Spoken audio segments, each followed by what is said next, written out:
ये फ़ी जो है नॉर्मल गाड़ियों के मुताबिक ही है। लेकिन भविष्य में हो सकता है कि इसमें कोई परिवर्तन हो। लेकिन अभी अगर आपके पड़ोस में कोई पड़ी हुई है 50 साल पुरानी तो उस पे जो है काबू करो उसको और विंटेज श्रेणी में लाने की कोशिश। नंबर एक नंबर जितने बिके उनका 4.5 करोड़ है, बाकियों का 88 करोड़ टोटल है। 44, 44। देखो ऐसा है कि हिमाचल प्रदेश में 24 लाख के आसपास गाड़ियां हैं। गाड़ियां हैं, ट्रक हैं या मोटरसाइकिल हैं, स्कूटर हैं। जो दूसरा 24 लाख मतलब कि हिमाचल के हर तीसरे आदमी के पास कोई ना कोई वाहन जरूर है। तो ये संपन्नता की निशानी है कि हिमाचल आगे बढ़ा है। अब आप कह रहे हैं कि भीड़ भड़ाका हो रहा है और उससे जो है ट्रैफिक की प्रॉब्लम आ रही है। तो ये एक जो है यूडी का सब्जेक्ट है या फिर ये लॉ एंड ऑर्डर पुलिस का सब्जेक्ट है। ये चर्चाएं लगातार चल रही हैं, इसीलिए हम शिमला में रोपवे को लाने की कोशिश कर रहे हैं, जगह जगह रोपवेज़ को लाने की कोशिश कर रहे हैं। ये टूरिस्ट स्टेट है, टूरिस्ट को तो हम इनवाइट करना ही चाहते हैं। टूरिस्ट जितना आएगा उतना ही जो है जीएसटी में प्रदेश को फ़ायदा होगा। नहीं देखिए, हमारी जब बात हुई है तो दो दो रूट्स जो हैं उन्होंने हमारे दो रूट्स उन्होंने हमारे तय किए हैं। एक तत्तापानी नैना देवी का जैसे रूट है उस पे उन्होंने बात की है। और दूसरा हमारा जो है गोविंद सागर का रूट तो है ही है, बंगाना वाला।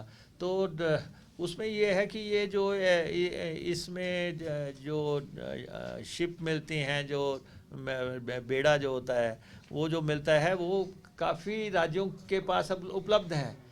हमें नहीं मिली, ये 8-8 10-10 करोड़ रुपए की हैं। तो वो ये इस बात से सहमत थे कि आपको भी ये दी जानी चाहिए ताकि आपका टूरिस्ट स्टेट है। लेकिन प्रयासों में कमी रही है, इसमें कोई दो राय नहीं है। लेकिन केंद्र भी ये बात समझ गया जब हमने अपना पक्ष रखा उनके पास। वो ये बात वो समझ गए कि इस प्रदेश की मदद की ज़रूरत है। सबको नमस्कार। और आप सब ट्रांसपोर्ट डिपार्टमेंट के आग्रह पे यहाँ पे आए, हम आपके धन्यवादी हैं। और मेरे साथ डायरेक्टर ट्रांसपोर्ट और उनके पूरे सहयोगी टीम जो है ऑफिसर्स की, वो इस प्रेस कॉन्फ्रेंस में मौजूद है। और आपको मालूम होगा कि हमने जो 20 जनवरी 2026 को यहाँ प्रेस कॉन्फ्रेंस की थी और हमने ये कहा था कि हम ऑटोमेशन जो है वो ट्रांसपोर्ट डिपार्टमेंट में लागू करेंगे। तो उसी संदर्भ में आज का इस प्रेस कॉन्फ्रेंस का आयोजन हो रहा है। आज की मैं इसीलिए क्योंकि आज की प्रेस कॉन्फ्रेंस जो है ट्रांसपोर्ट डिपार्टमेंट की है। ये हमारे पत्रकार भी बहुत ज़्यादा मिक्स कर देते हैं। एचआरटीसी एक कॉरपोरेशन है, इसलिए हम उसकी प्रेस कॉन्फ्रेंस हमेशा अलग करते हैं और ट्रांसपोर्ट की अलग करते हैं। जब हम एचआरटीसी मिक्स करते हैं तो हमारे ऑफिसर्स कहते हैं कि आपने प्रेस कॉन्फ्रेंस हमारी की, बात फिर एचआरटीसी पे चली गई। इसलिए मेरा आपसे ये आग्रह है कि आज आप हमारे एचआरटीसी जो है की बजाय जो है transport as a department, HRTC को भी कंट्रोल यही करते हैं ट्रांसपोर्ट डिपार्टमेंट ही, लेकिन उनका पूरा कॉरपोरेशन है, एमडी है, उनका अपना सेटअप है। तो इसलिए आज की प्रेस कॉन्फ्रेंस हमारे ट्रांसपोर्ट डिपार्टमेंट की है और इसमें ट्रांसपोर्ट डिपार्टमेंट को जो है डिजिटल दुनिया में ले जाने का, ऑटोमेशन पे ले जाने के लिए वो जो स्टेप्स थे वो उन सबको अचीव करने में हम कामयाब हो गए हैं और देश में हम अग्रणी राज्यों में शामिल हो गए हैं। तो इसलिए हमने ये अलग से की है। आप चाहेंगे तो मैं आपको अलग से एचआरटीसी पे मैं आपसे बात कर लूँगा, नहीं देंगे हम।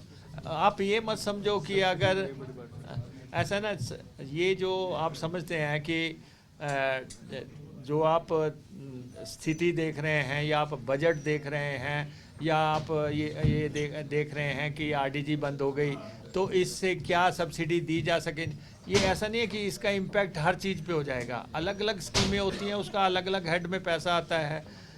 तो ऐसा ये नहीं है कि हम जो है, जो हमारी घोषित स्कीमें हैं हम उनको पैसा नहीं दे पाएंगे। हम आपने देखा कि हमारी तो ट्रांसपोर्ट में हमने एचआरटीसी को बसें खरीदने के वो भी 25 करोड़ रुपया दिया है। तो हमारा जो पैसा आ रहा है तो ट्रांसपोर्ट डिपार्टमेंट ने कोई अपने पास तो रखना नहीं है। हम तो इसको पुलिस को भी हम पैसा देते हैं कि पुलिस वाले अपने छाती पे वो जो कैमरे लगाते हैं ताकि जब वो ड्यूटी देते हैं, या पुलिस वाले जो दूसरे कैमरे लगा रहे हैं, तो वो सारा पैसा जो है ट्रांसपोर्ट डिपार्टमेंट फंड करता है कि जगह जगह या हमें क्रेन्स देनी पड़ती हैं, कोई गाड़ियां ख़राब हो जाती हैं उनको खींचने के लिए। तो ये पैसा जो प्रोत्साहन राशि है ये ट्रांसपोर्ट के वेलफेयर के लिए ही है।